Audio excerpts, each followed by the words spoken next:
Market update on the 30th. Started off really good today, up to 365. Ended up closing at the low of the day of 357.18, below the 200-day moving average on the weekly time frame. Not a good close at all. And we invalidated the chart that I had yesterday. I had this right here being the fifth wave.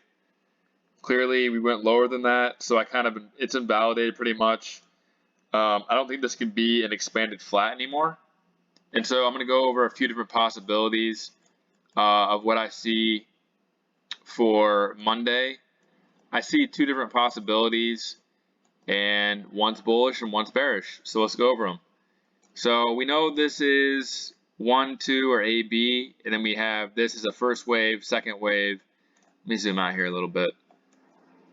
So as always, I like to use parallel lines. So just to check my work here, we have 1, 2, and then from the first wave, you can see we come outside here.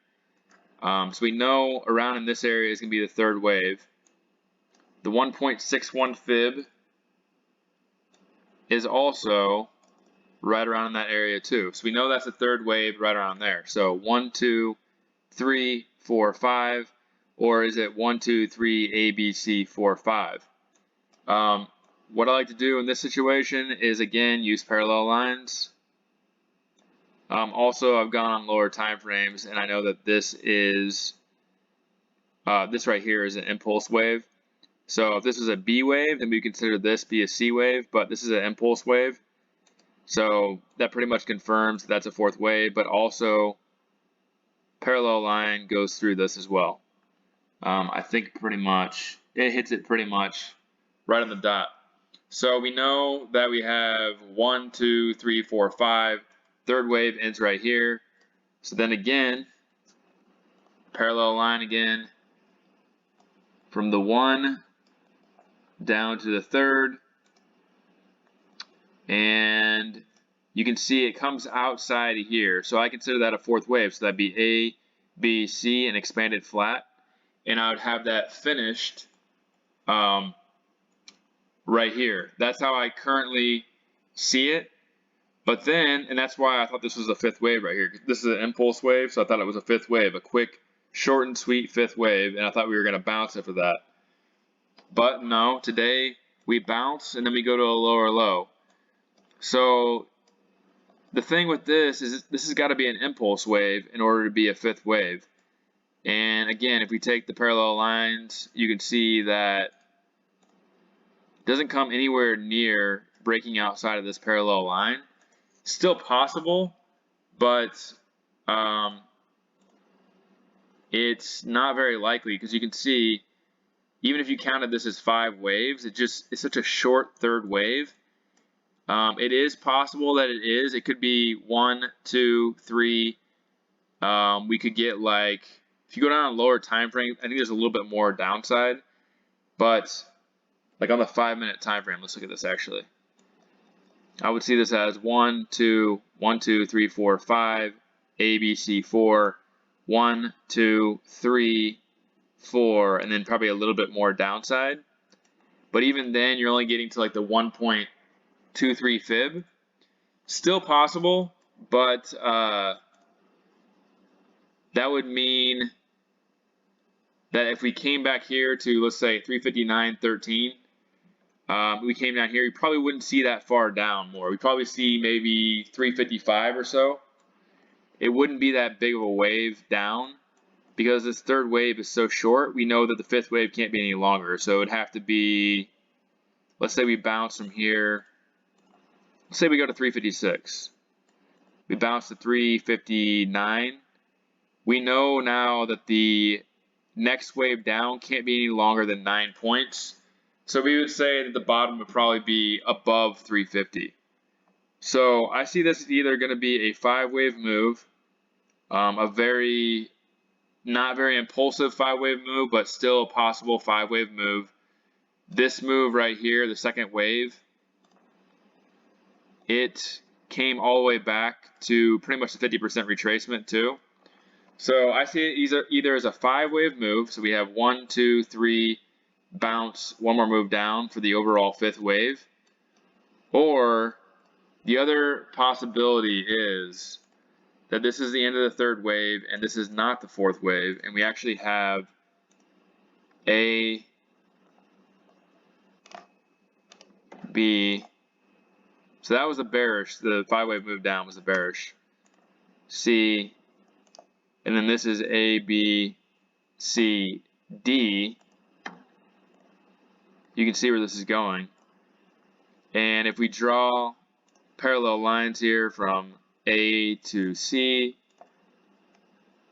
and B to D, you can see A, B, C, D. Oh, hold on. We would get an expanded triangle basically, and where this would probably go all the way up to like 375, probably right in here in this resistance area, and then that would be the overall 4th wave. So those are the 2 different possibilities I see for next week. Obviously one's bullish, one's bearish. The close is very bearish. I'm not leaning one way or the other now. Before I was bullish, but now I could see us going all the way down here, and I can also see us bouncing to 375. The VIX might give us some clues. Take a look at the VIX now. On the, let's go to the 2-hour time frame. So we have 1, 2, 3, and then we're looking for a 4th wave. Remember, the 4th wave has, let's see, 4th wave, it's already came back past the 0.38 fib. So if you think about that, we've already gone past the 0.38 fib. We can't go past, we shouldn't go past 2880, and we can't cross into the 1st wave at 2768. So is this the end of the 4th wave right here? It's possible. Let's go to lower time frames. 1, 2, 3, 4, 5 is what I see. 1, 2, 3, 4, 5. So it is very possible that the 4th wave is finished and we are starting our move up to the high 30s. If that's the case, I think that this 1st wave would be finished, and we'd probably pull back a little bit on Monday, maybe to, not very far actually, 31.28. We ended at 31.61. So basically the 2nd wave would already be finished on lower time frames, and we'd be expecting a higher move on Monday. That would play right into the bearish scenario, which takes us down to the low 350s. And remember, this 3rd wave could still extend out and then become more impulsive than what it is right now. Maybe they were trying not to pay out some puts today. I don't know. But that's a possibility. It's also a possibility this is actually ABCA. This is a B wave, even though it really looks impulsive to me. But let's just say, you know, VIX, the technical analysis on VIX isn't very good. So A, B, C, A, B, and for the bull case, we would want to get a move lower to probably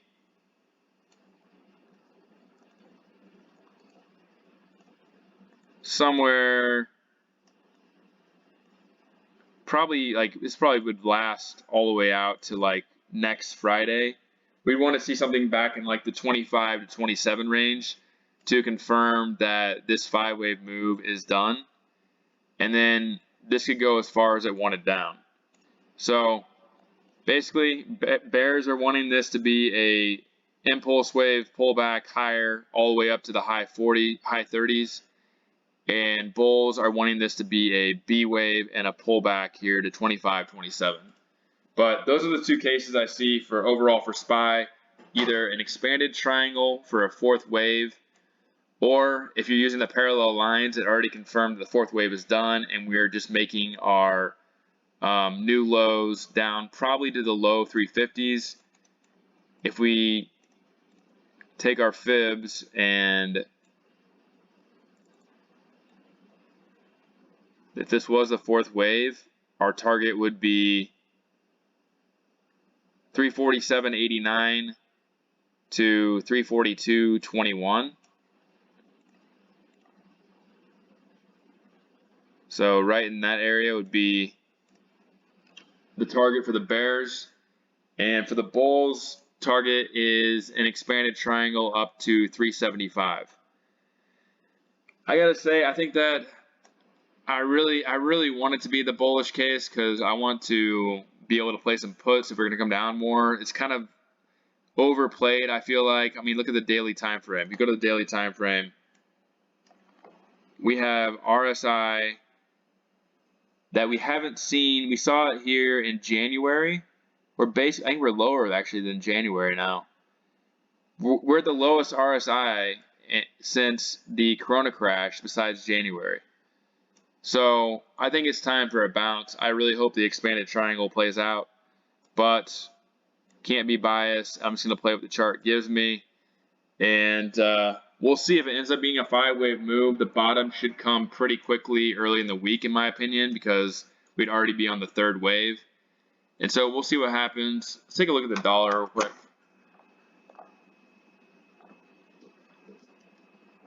The dollar is still extremely bearish. Not extremely bearish. It's been bearish the last couple of days. But that's a good sign for bulls. It looks like a 5-wave move right here. I would expect a pullback maybe early in the week and then a move farther down. I think that if you are using your long-term portfolio, I think it's time to start buying stocks. If you're trying to buy like index funds or SPY, I'll be buying, averaging in now. I bought some more today. Eventually, we're going to actually rally. I mean, we went from 432 all the way down. We've almost gone down. What have we gone down? 75 points in like a month and a half. Yeah, so I'm leaning towards a bounce, but if we go down, it wouldn't surprise me either. Yields look like they're bouncing for a B wave. Would expect a farther fall to, depending on if that's done or not. I would still expect a fall based on today's close of probably down here to 3.5% here soon. So it kind of seems like a lot of B wave bounces today on the yields on the VIX. I don't know. We'll see what happens though, because we did finish below the 200-day moving average on the weekly time frame. So yeah, in summary, I'll leave the key takeaways in the description, but there's 2 different possibilities for SPY, one bullish, one bearish. I'm leaning towards the bullish one only because it's a corrective move on this. This is a corrective move right here. So if bears want to keep it going, they got to push down pretty hard here. Otherwise, we should bounce considering this is a corrective move. So that's pretty much it. Let me know what you think in the comments. Do you trade today? Make any money? And let me know where you think we're going to go. Do you think we're going to go to 375 or do you think we're going to go down to 345 here soon? I think we're pretty overextended, but we'll see what happens. Let me know, like and comment and subscribe, and I'll see you in the next video.